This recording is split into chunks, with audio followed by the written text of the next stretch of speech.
As said, welcome along to the June Lunch and Learn webinar. This month, we're going to be talking about cost-cutting, innovation, and the bottom line. So all of that is about improving the productivity of our business and looking for ways to make ourselves more sustainable as a business and resilient. I've joined today by a special guest, Mike Radford, Fleet Risk Manager from NZI. Welcome along, Mike. Just before we get started in the content, do you want to do a quick intro, who you are and what you do? Yeah, fantastic. Thanks, Kelly, and appreciate you having me along today. So yeah, Mike Radford, live in Auckland, originally from Taranaki down in the central North Island, but lived in Auckland for quite some time. And yeah, got a beautiful family up here. So married with two kids, 15-year-old daughter and 12-year-old son. When I'm not at work doing fleet risk management, my passions are just sports coaching and rugby in particular. So I spend a lot of time, actively out there in the community coaching sports. Awesome. And in your role at NZI, you haven't always been a fleet risk manager, have you? No, so when I joined the business, my background was claims assessing for quite some time. So I had the privilege of working with customers when they've had the unfortunate events of having crashes, and work with them and repairers to try and put them back into a position where they were before that accident. So I spent 15 years doing assessing, and I was able to use my background as a diesel mechanic and qualified auto electrician and put those skills to good use. So 15 years assessing prior to joining the fleet risk management team.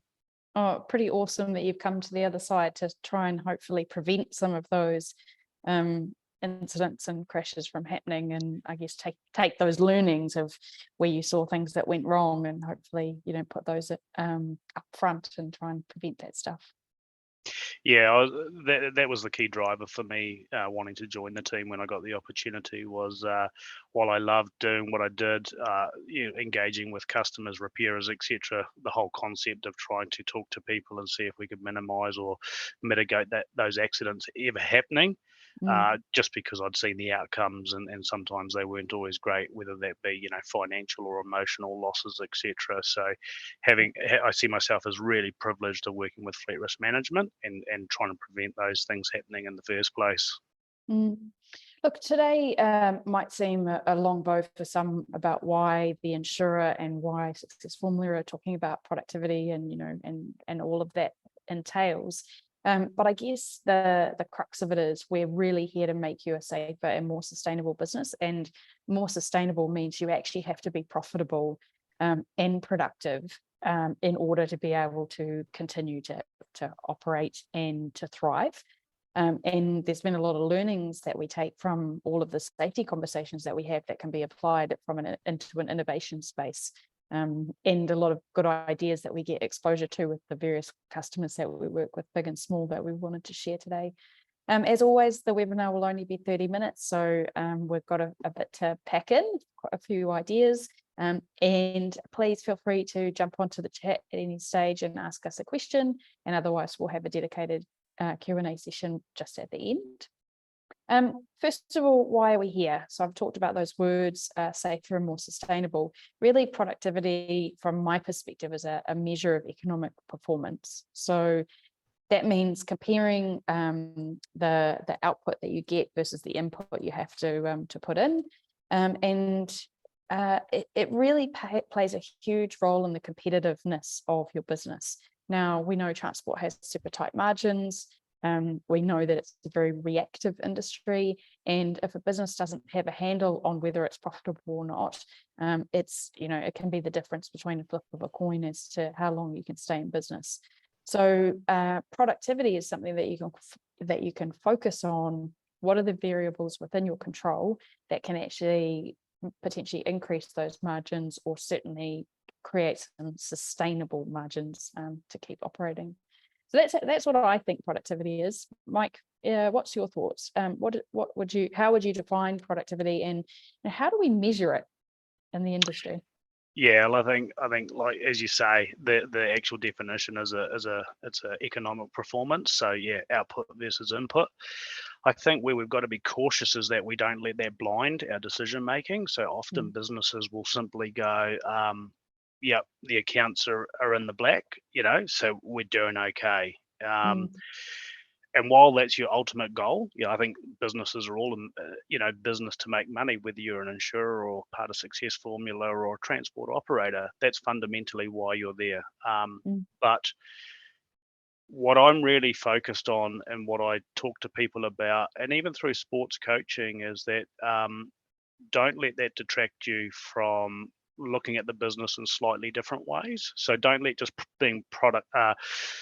Don't let yeah that you sometimes you got to look under the hood is what I'm saying. So mm, don't let you yeah, we're making money, we're doing okay. And I really what I think is that we have to be really efficient to be productive. And I think the more that we try to drive efficiencies, the more effective we become, and then actually productivity comes out of that. So I think, mm, from my perspective, what drives productivity? Fundamentally understanding it's about making money, but let's sort of turn that around, look under the hood, and start to look at our business and go, well, where could we be more efficient? What could we do more effectively with the staff that we've got, the assets that we've got, whatever the business type may be, and that in turn drives that productivity. So it's around trusting the process, not just the outcome. The outcome is just that measurement that we talked about. mm. So before we get on to, different tips that we're going to share today about improving productivity, I think just coming back to something you said about the measurement, I work with a lot of operators that I believe there are runs that they're doing that are actually unprofitable, but they don't have a good handle on the metrics. So understanding their costs, understanding, what the revenue is actually per job. And so they're kind of, paying the customer to do their work in a way. So making sure you've got that data, making sure that you getting advice from your accountant or your finance team to help you understand those metrics is really important. But other metrics as well, like fuel usage and fuel economy, looking at backloads and a whole bunch of the metrics you can get from your telematics data and your accounting systems, etc., etc. One of the things that was just referred to here was resilience, and I think that's something that has become more and more of a topic during COVID. Is how do you build that resilience in? So you said about looking under the hood, productivity is one thing, but you also, COVID saw people diversify into a whole bunch of different freight tasks. Maybe they realized that they weren't actually as resilient or productive in the long term if they just specialized in one area or just had one customer. So sometimes this is about actually trying to innovate and broaden your customer base, broaden your freight task, etc., so that you have an ability to be able to sustain yourself in the long term through peaks and troughs in various areas, etc. Yeah, I think that's really important. And what I would say to that is that, don't let something like COVID actually push you to do something, because then invariably sometimes for businesses it will be too late because you're already too close to that margin and you weren't resilient enough to do it.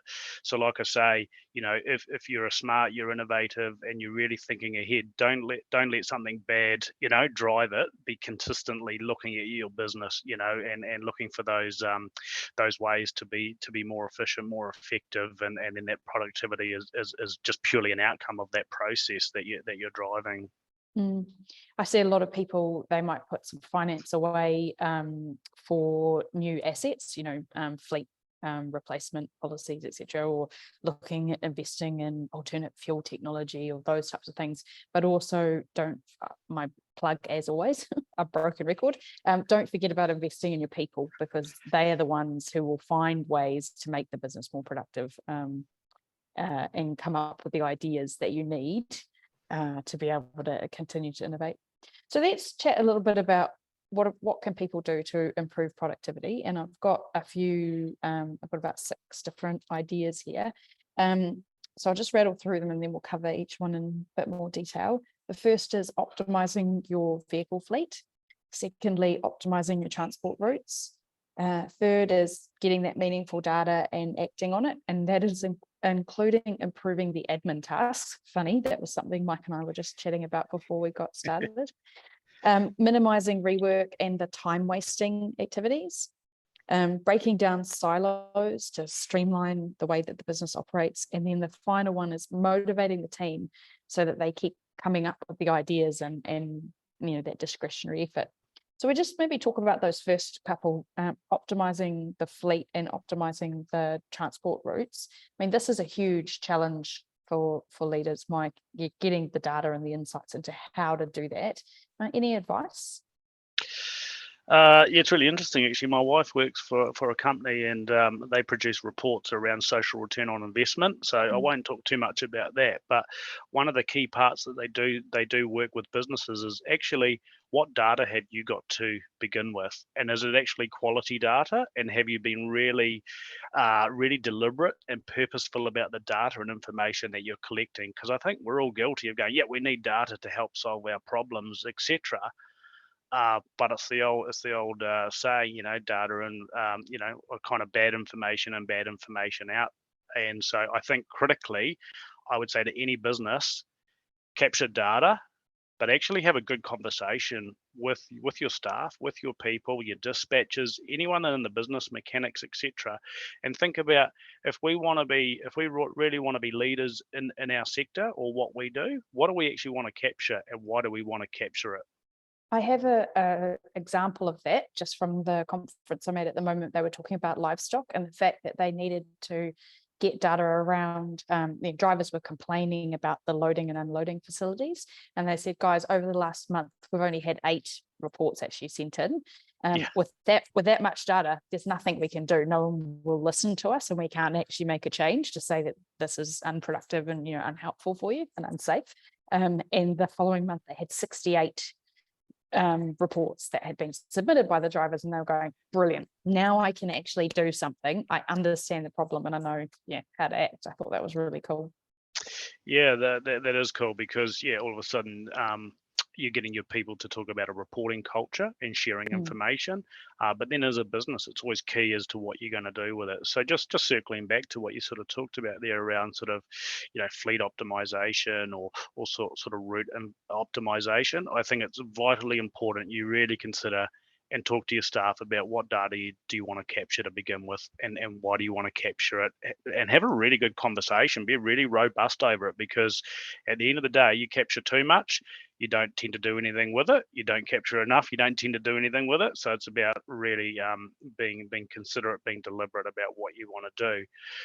I think then what is the next stage is, there's telematics providers which provide, screeds of information, all really useful, but be really considerate about where you're going to spend your time as a business to try and unearth that, and I guess try and find out what's working and not working. So that can be hard in the small to medium sized businesses who may not have that resource to do it. So again, you've got to be really smart about how do you use the people within your business, to capture that data, look at that data, and then actually do something with it that is then meaningful, and keep coming back to what I sort of said at the start, trusting that process and the outcome will follow it, which is around that sort of, really drive that efficiency to be effective.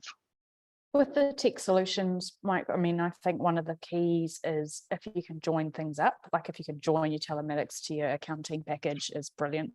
There are IT providers out there on the market, and I know a lot of small businesses struggle with this. But you can chat to us offline and we can give you some ideas and suggestions. I think getting some IT smarts into your business from a provider of the right scale is a really good investment to try and get your people off, someone said, off the levers and stepping back and looking at the gauges. So instead of, anywhere where there's a dumb job where people are inputting information or, having to read, tables and tables of data, as opposed to being able to look back and say, what does that mean? There's got to be a smarter way of doing it. And we might be able to help you find providers that could do that for you.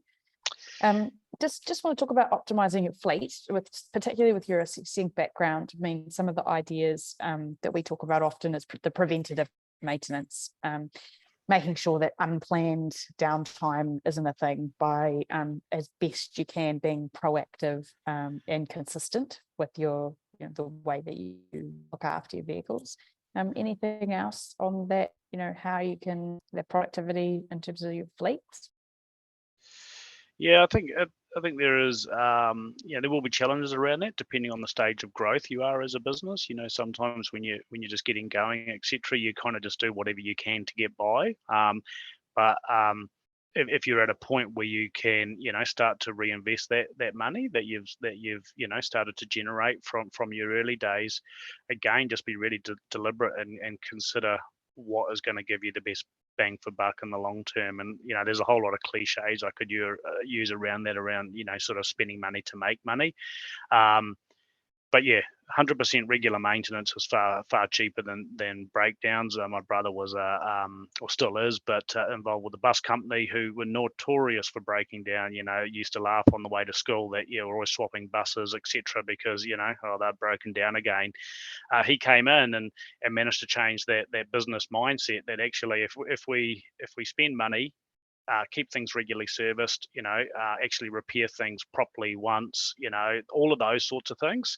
Mm, In the long term, you start to see that payback in terms of less downtime and all the associated admin costs, sending out mechanics, other mm, drivers, or what it might be. So, yeah, it's a cliche, but sometimes you got to spend money to make money. But really, I guess if we would go back to that data point, if we think about our fleet makeup, our optimization, how can we take some of that information, as well as taking the information from our drivers or dispatchers or admin staff or anyone else in the business, to think about, what do we invest in? Sometimes you've got to, buy a more expensive truck or trailer, etc., because that will give you more payload, or that might give you, better fuel economy over the long term. If we think about trucks and transport, where you're doing well over a million and a half Ks, etc., through that life cycle, you're going to get that payback is going to come, but over time. So it's about forward mm, planning, I guess, is what I'm saying. That comes down to thinking about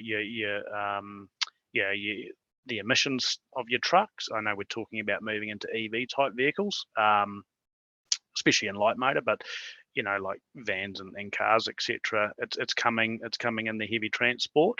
But that's considering what Euro standards does your trucks currently have, etc. And the other cool mm, thing is that you can then take that and use those as part of like contract renegotiations and bits and pieces, because businesses nowadays are really interested in understanding from the people that do their work, mm, what's their take on sustainability, what are they doing to look at emission reduction, etc. So yeah, there's that it starts to, sort of has that snowball effect sometimes around, mm. decisions you make about where do you invest your money, not for the short term, but more for that mid to long term. Yeah.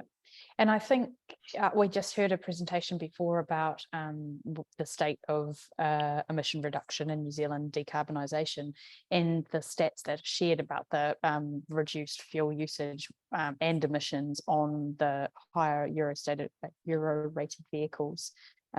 Or just newer vehicles in general is amazing, but also that businesses, even if you're not investing in alternate fuels yet, if you're not quite up to that stage, even just a focus on fuel reduction by reducing idling time, having the windows up with your aircon on, all of those small pieces that you can do can have a real productivity improvement.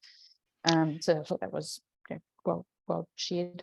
Yeah, no, I think that's vitally important. I mean, it's often harder to measure the exact cost around, speed and I guess excessive speeding and what that might have on fuel consumption. Mm, Idling's far easier to measure, especially using GPS telematics information. But we do know that, air conditioning, windows down, the right foot being on the accelerator more than it should be, just for that extra 5-10 Ks. And interestingly, when you look at the stats over an hour of drive time, how much actual seconds you might save by trying to mm, drive that. So harder on the gear, harder on fuel. Actually for not much better outcome. So yeah, we're very fortunate. We work with one of our fleet fit partners, CCS Logistics. They do some fleet school reporting. And we've seen businesses actually, when they have that in front of them, going, wow, is that our idling time for that month? And we've seen some massive CO2 reductions, some massive fuel savings per month, just by actually having that on a piece of paper in front of them at a really high level. they can drill down further because they've got heaps more information, heaps more data sitting behind below that. But yeah, businesses, like I said before, around using that for contract renegotiations or trying to win new business as well. So starting to use it not only just in terms of fleet productivity, but trying to secure new business, retain business is yeah, another cool way that you can use that sort of information that's available to you. So yeah, moving on then to talking about, getting that data and using it. I mean, I said before about improving admin tasks. One of the big ways that businesses, I guess, went to improving productivity really over the last 20 years is finding ways to go paperless, and the introduction of technology for things like, your health and safety system. If you want drivers to be reporting an incident or a near miss, can you give them an app to do it? Finding a way for them to communicate back if there's a fault in the gear or something that needs to be repaired. So you can streamline those activities. People can get the information in real time. You can then give them updates on how it's going. So there are a lot of strategies like that. But some of the things that you may not have thought about to reduce time wasting activities, improving your meetings and communication, so that the right people in the business are getting the right information at the right time, using the right communication channel. So not sending emails to everyone in the company when they actually just needed to go to one team. Looking at efficient workflows,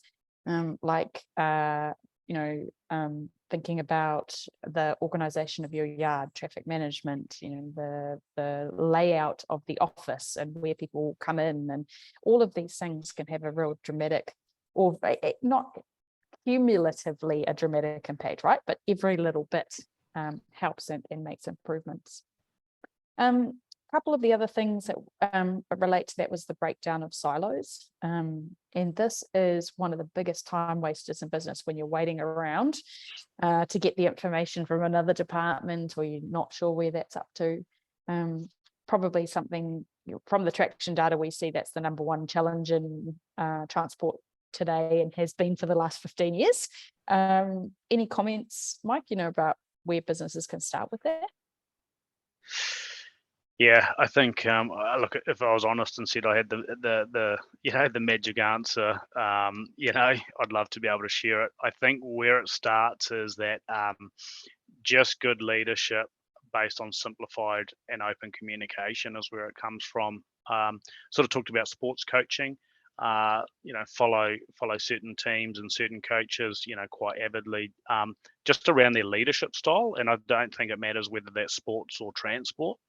And just the environment that those businesses create, like the Crusaders, whether you like, the Canterbury rugby team and the Union, they have a philosophy around fist bumps. So, everyone in the office, it doesn't matter whether you're the cleaner, or, whether you're the PA, whether you're the chief executive, whether you're the coach or the player, everyone, when they come into that office, they fist pump each other. And that's just their small way of just saying, hey, we are connected, we are a team, we are one.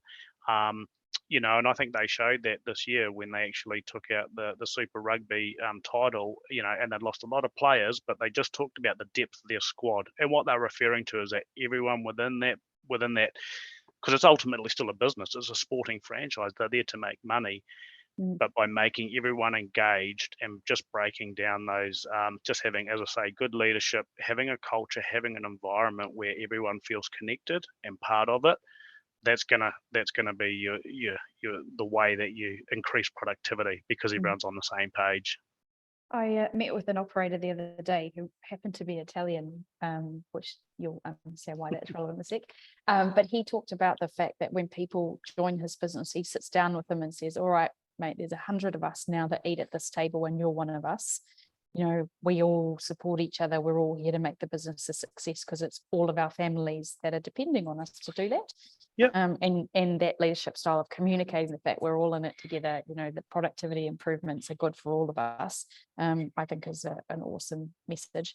A different operator, same sort of cool guy, but said to me, with preventative maintenance, he said, when a driver says to me that the speaker in their truck is crackly, I give that almost as much priority as a safety issue, because he said that's their workplace. if I want them to be engaged and motivated and feel part of the team and, contributing ideas and improving this business, then I need to respect them enough to make sure that that workplace is as good as it can be. And I was like, wow, what a cool boss, Yeah, and you know what that guy had to do? From my perspective, all he had to do was listen to his staff, right? He had to have, and as you say, then something that might seem pretty trivial to him, but knowing that that means so much to that driver, and it's just listening. It's just creating an environment where if someone says something, that they know that they're going to be heard, and hopefully they know that there's going to be some action. And if there isn't action, it's clearly explained to them why it may not happen. And it's listening. What a skill we should all have. 100%. So, Mike, just from an insurance perspective, I mean, how can people reduce their insurance costs, or have a think about that part of productivity and cost cutting? Yeah, look, it's pretty simple. Just don't crash. And that sounds simple. So let's break that down slightly. I think we talk about words like frequency and severity in insurance. So frequency is just death by paper cuts. It's just lots of small fender benders. Claims that are $1,000, $500, but amazing how much they add up. Severity is those larger losses, a rollover or something fairly significant. I think we can use data to look at some of those types of losses. I met with a customer the other day, and they talked about their uninsured losses, and so what that means is that they pay in excess of $2,000, and so anything below that they pay themselves. But funnily enough, they were capturing information, but then not doing anything with it. And so, and the same goes for the insurance. Is actually we have a online claims system called Talk Data. We've had bus companies, that found when they looked at a specific route, buses kept hitting an overhead canopy, and that was costing them like $55,000 in claims in 3 months' time. So route optimization, as well as using that for accident information, and you can make changes by just shifting the route slightly, and you start to save huge money. So I guess it's like not just going, oh, we've had a crash, the insurance company's going to pay. It's actually but we will be there to pay it, but can we look at those other types of accidents, or what else is happening within the business to try and reduce those costs that are either covered by insurers or not covered as those uninsured losses. And I think that sitting behind that, Kelly, is all the other admin related, all the the costs that you don't see, that take time. Wasted management time, wasted admin time, repairing the vehicles, time off the road, all that stuff, 100%. right?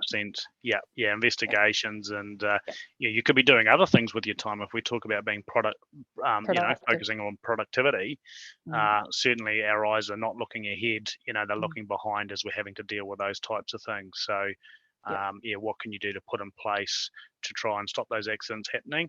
And sometimes that just uses the skills of everyone to be proactive, looking ahead rather than being reactive and looking behind. Yeah, and as people probably have heard me say many times, a lot of that comes down to the safety culture, the quality of your training, the pride your drivers have in their vehicles, a whole raft of things.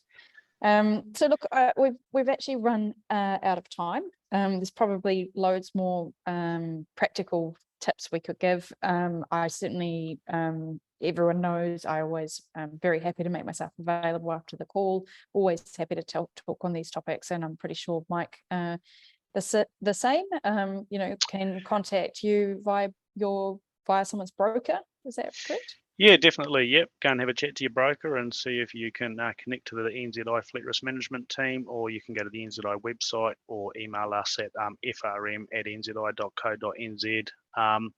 I guess just if I could sort of finish off on something there, Kelly, is around, we often talk about people. We look at what they do, and we look at what equipment they use, but people are often left out of that piece of the conversation. And I was talking to my wife the other day. I was going through a performance review, and we talked about KPIs, key performance indicators, driving behaviours, measurements, and all that. And found this great, little drawing, which is actually KPIs are about keeping people informed, keeping people involved, keeping people interested and keeping people inspired. And fundamentally, it doesn't matter if you're an insurer, if you're Success Formula, or anyone else that's on the call here today. You're in the people business, so don't forget that people make your business. Listen to your staff, and that's going to, what I say, drive those processes and those outcomes as you really listen to them and look for those those ways to be efficient, to be effective, to fundamentally be productive. What a fantastic note to end on. I was going to talk about all the benefits, but I think you've lower costs, increased efficiency, higher production, better inventory control, smarter use of space, customer satisfaction, working conditions, and higher levels of job satisfaction. But I think that's an awesome message to end on. Thanks very much, Mike. Been a pleasure having you today. Thanks to those on the call. Any questions before we head off? Feel free to stick them into the chat. All right. Doesn't look like there are. Or maybe they're still typing. If they're anything like me, they'll be quite slow. Oh, good, guys. Look, please feel free to reach out to us afterwards, and we'll share those contact details later on. Thanks very much for showing up, and look forward to seeing everyone next month. See you later. Cheers.